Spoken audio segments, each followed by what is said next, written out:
What's a tank without a large caliber gun?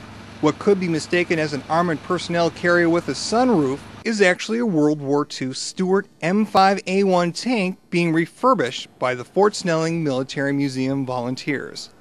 The volunteers removed the turret from its tank body over 4 years ago.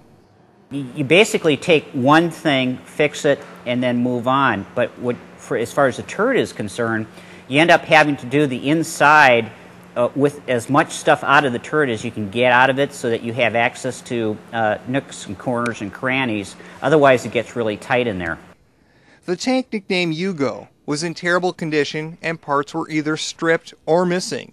This made refurbishing Hugo difficult.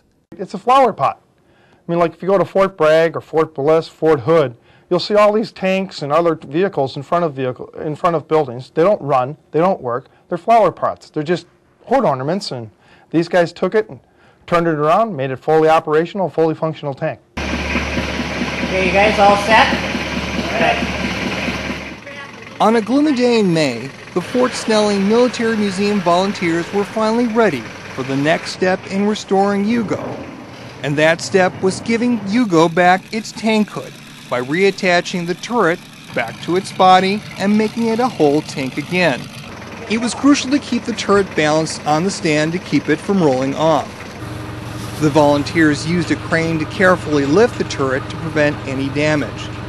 We'll tighten everything up. We'll get a little Permatex. We'll brush this on, just make sure that the rust is stopped and we don't have a problem with it, and then we'll go from there. That'll be the next step, will be to put it in the tank then.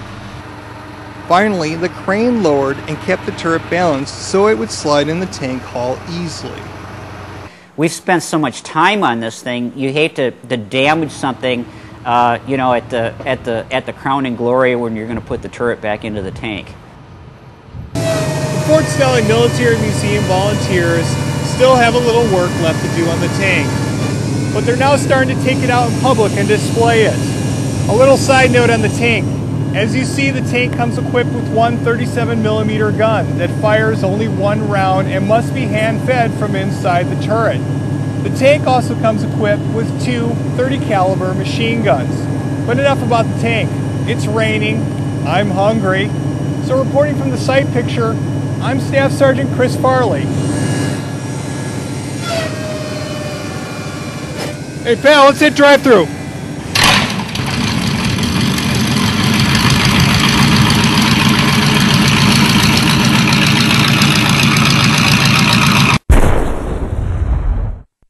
The United States Army Reserve enters into its 100th year and celebrates its proud history of service with a centennial anniversary, April 23, 2008.